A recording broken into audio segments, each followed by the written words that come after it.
Hello everyone, it's the Healthy Dome here, and today we're back with another recipe. This is a bulgur wheat warm vegetable salad, and the ingredients for this recipe are 1.5 cups of chickpeas, 1/4 cup of cilantro, 1/4 cup of onions, white onions, or you can use red onions.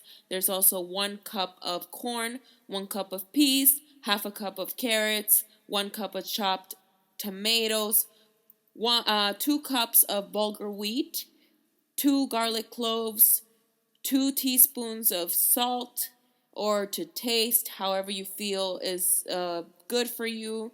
Also, 3 tablespoons of vegetable oil, 1 teaspoon of paprika or annatto powder, 1 teaspoon of oregano, half a teaspoon ground black pepper. We also have half teaspoon of red pepper flakes, and we also have 1/4 cup of scallions. All right, now that we got that done, let's head over to the kitchen and see how this recipe is made.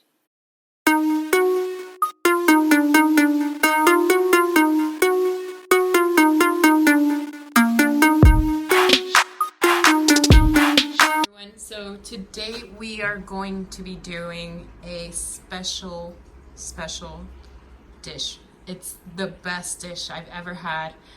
It's vegan, it's the healthiest thing, it's packed with nutrients and protein, and it's just great. It's very rich in flavor. It gives it so much taste because there's so many vegetables in there. It has a little bit of everything. It's great for adding to a salad or to have next to something, maybe with pasta. This is how I'm gonna eat it today, but you can eat it by itself. You can eat it with pasta. You can eat it with rice. There's tons of ways of adding this to your meals. This is also great to use for meal prepping. You can do it and have it for, like I said, different types of meals and mix it up in a range of different dishes. So let's get started. Without further ado, let me just turn on the stove because we have to do that, get that hot and get it going so we can, start our dish and start tasting some delicious food. Let's go. This is my excitement. This is why I live, to eat, honestly, because I just love food. Who doesn't? So I'm gonna heat that up.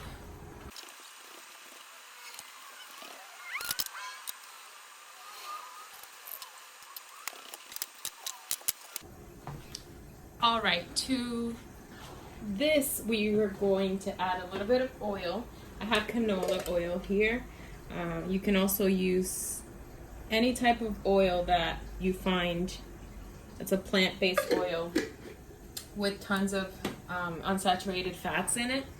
I don't like to use coconut oil. People have a misconception with coconut oil. They think it's the healthier option, but it's not. It's still a saturated fat, and it's best to just, add an oil that is not gonna be detrimental, or it's not detrimental, it's just that it's harder to digest. So why would you even do that if you can add another oil like canola oil, soybean oil, or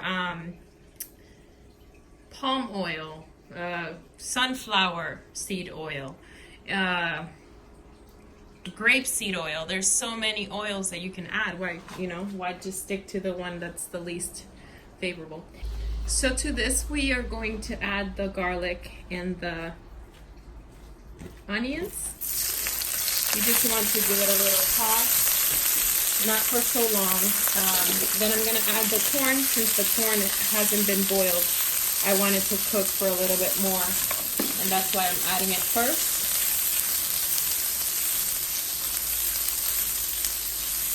We're going to let that cook for a little bit.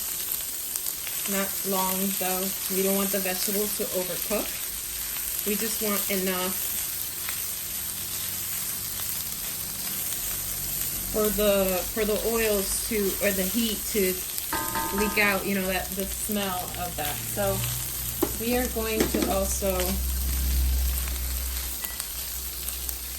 add our chickpeas at this very moment.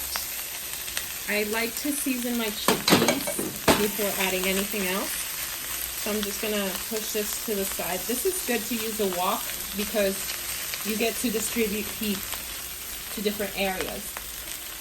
So to this, we are going to add annatto powder. It's also good for coloring. We are gonna add some oregano.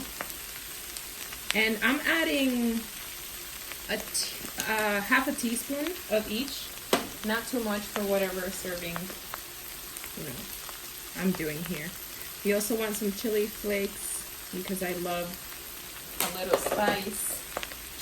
We're going to do pepper, black pepper.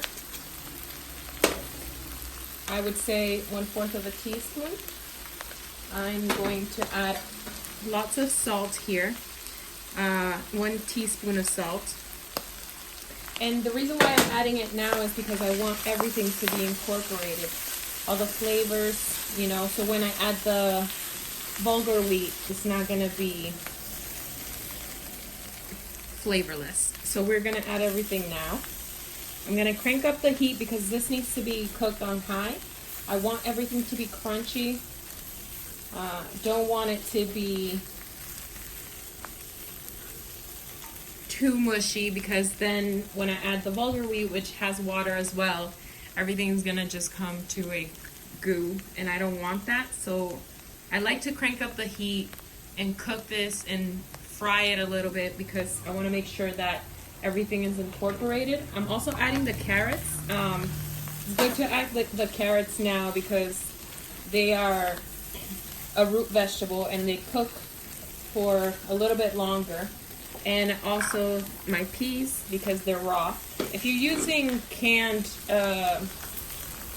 vegetables like the carrots, the peas, etc., you don't want to do this now because they're not raw. They're already boiled, and it wouldn't be a good idea to add them in. So we're gonna add a little bit more of oil.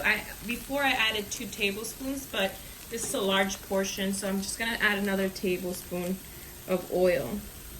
Just want to make sure that they're coated properly and that they're frying.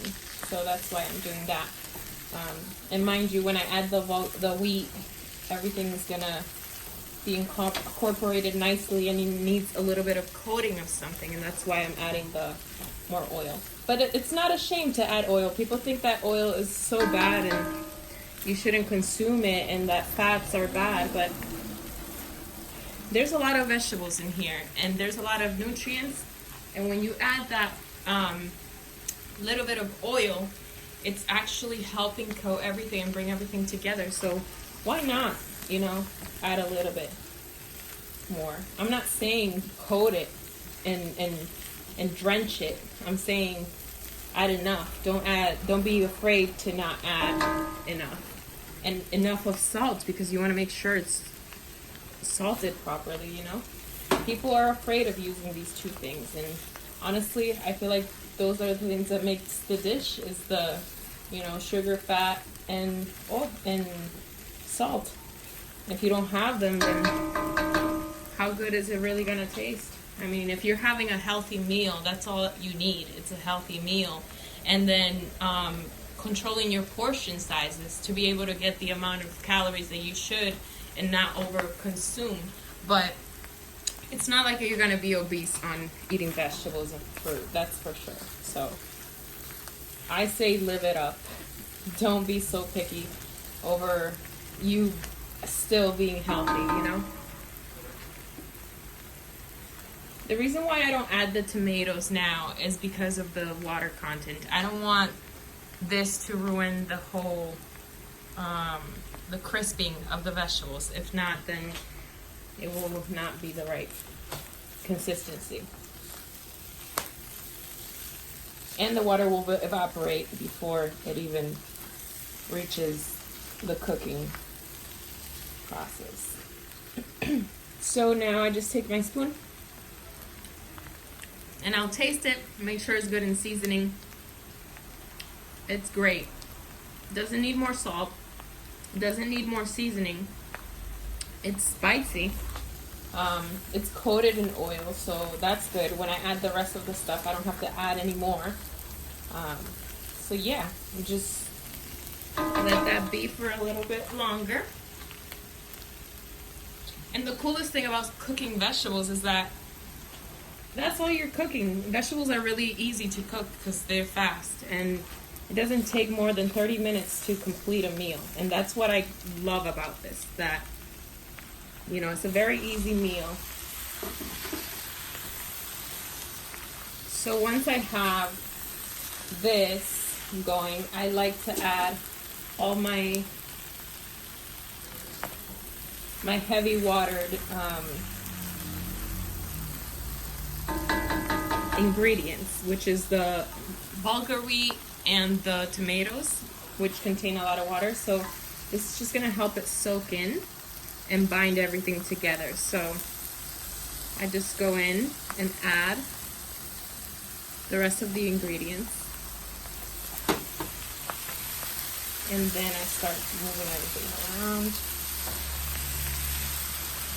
And this is all going while it's on high heat. I don't want to lower the heat because the cooking process is very short, and I want to do it once everything is already incorporated.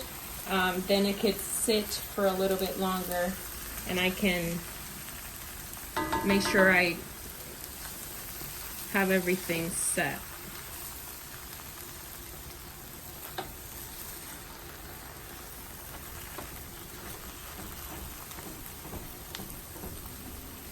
If you want, you can cut tomatoes a little bit smaller. I like big chunks, so. But if you're not a very a person that doesn't love tomatoes, and you want them to be coating the dish with the tomato sauce that it's going to create, but you don't like to taste a big chunk of tomato, just dice them, make them really small, or blend it. You can also blend it.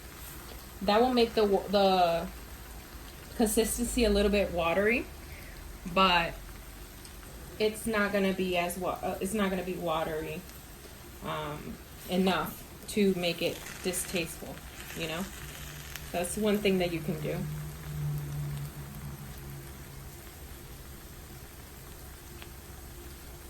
Okay, so we're gonna keep cooking this.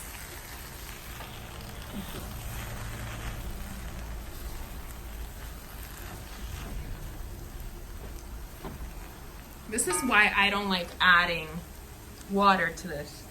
Even though I like to soak the bulgur wheat before cooking it. Because if I soak it in water afterwards and drop it in while it's still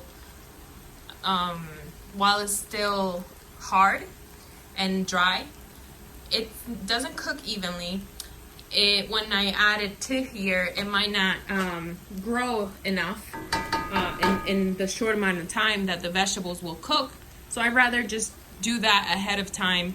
When I add it here, it's gonna be easy to manage, and I don't add water because I already added it when I soaked them already. So in order to not make it that mushy, I will have to do this process, because if I add water here, it might not be as as grainy as I want it to be. So I'll cook that for a little bit. And if you can see, it's just watery enough, but because I have the high heat on, it's gonna keep it dry, and it's going to evaporate. The water in it, most of the water is gonna evaporate, and it's just gonna get coated with all those flavors that I added earlier. So keep on moving it. All the vegetables should be cooked by now. You don't need them to be watery, gooey, gushy. You want the vegetables to be crunchy, but still cooked all the way thoroughly. Now when it's almost to that point of, tomatoes are heated up, they're cooking in there, This is when you want to lower the heat.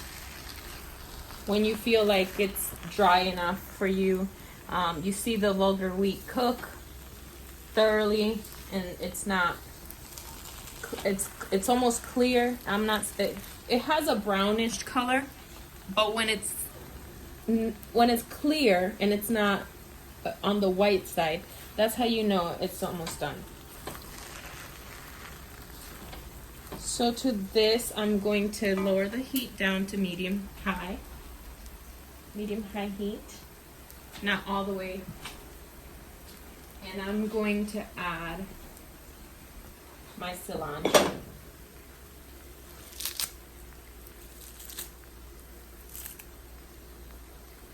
I can chop it up finely, but I find that it gets dissolved pretty quickly, and there's no point in doing that. So yeah, and then I also add my scallions and whatever vegetables left on the board, because again, we're cooking vegetables. If it was meat, it would be something else. And bulgur wheat in vegan food or plant-based food is known to be good for a meat replacement because it has a lot of protein in it. So we want to add the greens last because that's how you know you're gonna keep most of the heat. Most of the vitamins in there. You don't want to overcook the leafy greens, and that's why I'm adding it last. But you do want to give it enough time to heat up so you can get enough flavor. With the heat off, after it's been cooked, it's still able to overcook the vegetables. So you want to shut off the heat now. Then you want to just move it around, make sure everything is coated.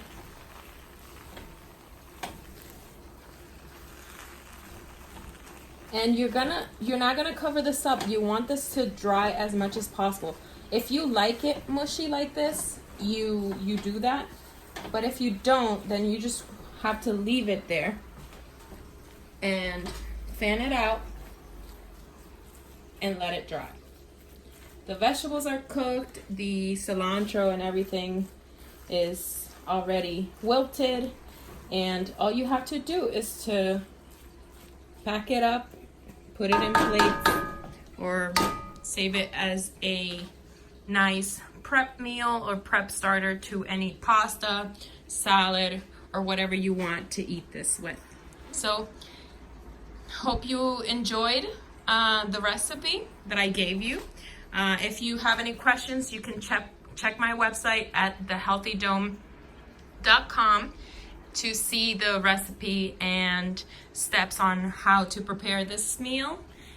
And yeah, and nutrition contents, obviously. Sometimes I may put all the information out there for you to get as much as you can from this recipe and know why it's good for you to consume in the first place. So yeah, if you want to check that out, you can do that, or you can check my other videos at The Healthy Dome on YouTube and see what I have in store there. Please subscribe because I like to post every week, and you can see more of my videos and what I do with food. And I hope you enjoy the next one and this one too. All right, see you then. Bye.